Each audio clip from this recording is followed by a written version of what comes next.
Chris, Bangor police say they responded to a home on Broadway in Bangor late Friday afternoon for a fire call. Officials say northern pike can kill several species, but of particular concern is the Atlantic salmon population. About 20 people or policyholders showed up at the beginning of this forum, and more are filing in as the forum continues. After a pilot program expired last year allowing trucks weighing up to 100,000 pounds on the interstate, Wardwell says there are certain roads around the city that have more potholes due to more truck traffic.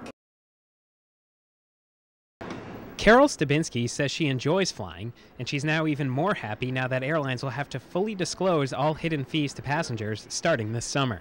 Well, if it's like me, since I've been traveling the last 2 times domestically, and the extra $25, I was prepared for it. I knew it was happening. So the fact that it is out there for the public to see, it gives them a time not to be surprised by it when they get to the gate. The U.S. Department of Transportation recently came out with new rules for airlines to help protect passengers when they are traveling. Airlines will now be required to refund any fee for carrying a bag if the bag is lost and disclose all potential fees on their websites. Bumped passengers who are subject to shorter delays will be compensated equal to double the price of their ticket, up to $650, and passengers subject to longer delays will receive payments of 4 times the value of their ticket, up to $1,300. Among the new rules that are set to take effect, some passengers say they're particularly happy about refunding baggage fees. I think it's a good idea. The challenge, of course, is to make sure that there's honesty from the passengers. Whenever I've actually lost my bags before, and recouping the cost of the contents is very important. Passengers like Carol Stabinski say it's important for people who don't travel much to stay informed. I think frequent travelers are usually up to date with everything that the airline they're flying on gives and takes, but it's good for the ordinary public to know it also. A new set of rules that's growing comfort for many passengers as we rapidly approach the busy summer travel season. In Bangor, Max Cole, News Center.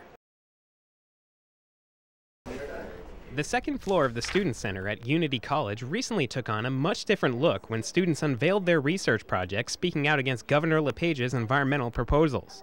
I think it's important for people to understand that the environment is a really fragile thing, and it's something that you can't put a price tag on preserving this thing, because our planet is what supports us and allows us to exist here. The findings of the research are displayed in an art exhibit called Maine, The Way Life Will Be.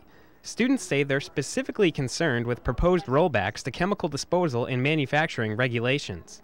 Specifically, a dismantling of the Board of Pesticide Control and the restructuring that would occur with that would really take away a vital part of, regulations of these harmful chemicals that run off into our streams and our bays and all of our waterways. While some Unity College students think Governor LePage's environmental proposals will have a negative impact, some students disagree.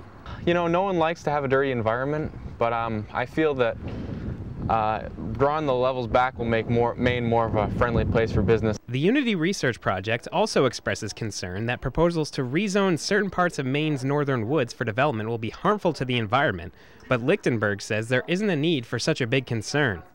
I understand that Paul LePage wants to open that up for development, but I think, in reality, you look at what he's proposing, but then you got to look ahead into what actually is going to happen. Some of that land will probably get developed, but the vast majority of it, I think, will go untouched. An ongoing debate among college students as they closely examine the governor's proposals. In Unity, Max Cole, News Center. Robert and Jackie Norton of Lubec were well known around town. Those that knew them say they were very actively involved in their church. Leona McBride was longtime friends with the Nortons and was very close with Jackie. She was a flower person, and so am I. I like wildflowers and work with them a lot, and Jackie does a lot with her beautiful, beautiful gardens. The Congregational Christian Church, where Leona and the Nortons spent a lot of time together, sits at the top of the hill on Main Street in Lubec. A memorial garden has been planted in front of the church to commemorate the Nortons nearly 10 years after their death. Leona says the Nortons were extremely active in the community, and you could count on them for just about anything that needed to be done at the church. Everything, from fixing a step that needed to be fixed or whatever, as small things, you know, could be done. If they had to be big things, of course, then you had to get somebody to come in to do it. But there are so many things that they did, and they did them without talking about it. I mean, you didn't know. You would find it done. Leona says nobody sat in the Nortons' pew at church for nearly 6 months after their death as a way to remember them. She says the recent death of Osama bin Laden doesn't change much, and the Nortons will always be missed in the community. Well, we still miss them terribly. Even though it does, you think it does, you know, saved out a little bit, but no, not really. Nearly 10 years later, the town of Lubec still misses two of their closest friends in Robert and Jackie Norton, but their presence will always be felt where they spent much of their time, at the church.